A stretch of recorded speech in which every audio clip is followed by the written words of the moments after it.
Okay, for our next step, we're going to start painting. Now, once again, I'm using watercolors.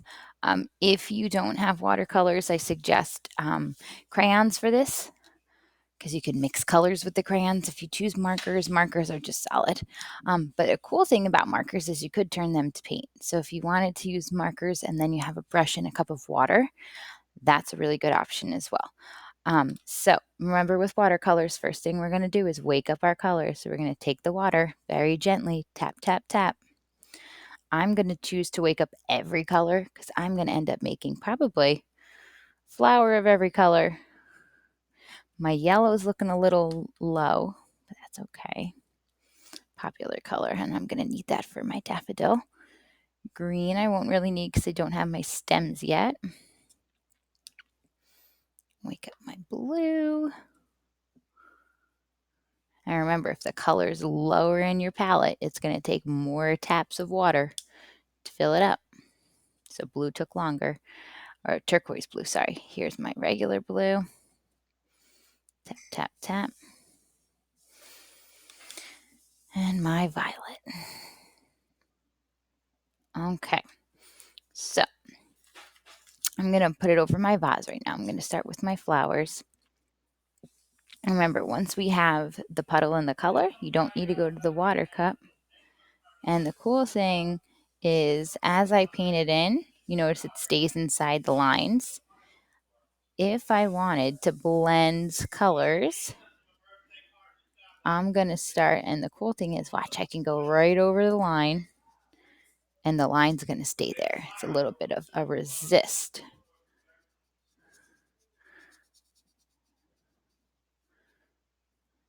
Now, I'm going to decide to add some red to my violet flower, and I'm going to blend them. So again, I'll clean off my brush. I'm going to go to my red, and I'm going to put it just closest to the inside of my petals. And then I'm going to clean off my brush. So I just have a damp brush. I'm actually going to dry it so I don't accidentally have a puddle. And I'm just going to mix and bring it back. Oops, I don't know how that got there. So I could also just leave it just how it was if I wanted to bring some back. The key is I don't want to paint over all my violet because I want to see the two different colors. Okay.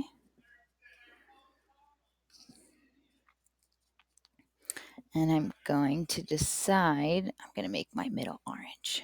There we go. All right, so that's how we make our flowers extra awesome. Instead of just one solid color, you blend a little. Now, I recommend doing that for all your flowers. I'm not going to bore you and have to make you watch me paint all my flowers. You can use your imagination on how I would paint them. I'll show you in the next slide. But when it comes to our vase, here's what we're going to do. We're going to take our color and we're going to go dark along the edge. And I could have made this two colors since I made it striped. And then I'm going to take my water and I'm going to soften it in so it goes from dark to light. And I'm going to repeat that on the other side. So all I did was take my color, trace that edge, and I want to have nice strong colors. So I want to make it nice and dark. Then I'm going to take my water and follow it and just keep bringing it in with just water. So I cleaned off my brush again. So it's nice and light in the middle till they meet and dark along the edge. And the cool thing about watercolors, if it fades too much, you could repeat that step.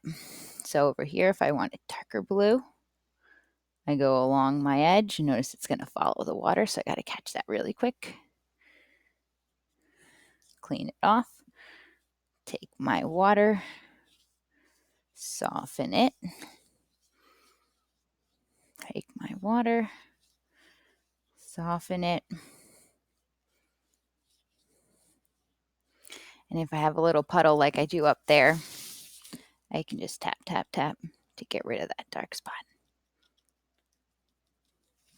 And after I do that, though, I want to re-soften this so it's not so drastic. And that's how we make our really awesome vase. Now we could decide maybe along the bottom here, we'd have it too. So I'll put a little darker there. Okay, so have fun painting, or if you are using crayons, you can do the exact same thing, putting most pressure, lift up softer, softer, softer, so you get that realistic look. If you are using markers and water, you would take the marker, trace along the edge, then use a brush and water and just soften it. It'll spread the marker out to paint. Okay, enjoy.